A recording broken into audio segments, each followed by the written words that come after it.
छत्रपती संभाजीनगरच्या जिल्हा परिषदेत दोन्ही शिवसेना एकत्र येण्याची चर्चा रंगली आहे। आमचे काही सदस्य सत्तेत सहभागी होण्यासाठी इच्छुक असल्याचं ठाकरे सेनेचे नेते अंबादास दानवे म्हणाले।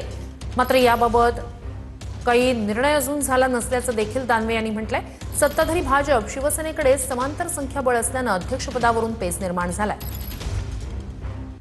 ठाकरे शिवसेना आणि शिंदेची शिवसेना एकत्र येऊ शकते अजून असं कोणतंही नाही।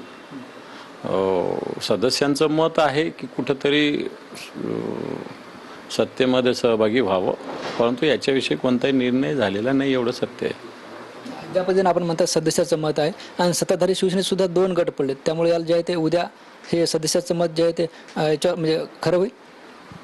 सदस्यांना पक्षाच्या व्हीपनुसार पक्षाच्या आदेशानुसारच मतदान करावं लागतं, त्यामुळे त्याच्यात फार काही वेगळं होईल कोणत्याही पक्षाचं असं मला तरी नाही वाटत।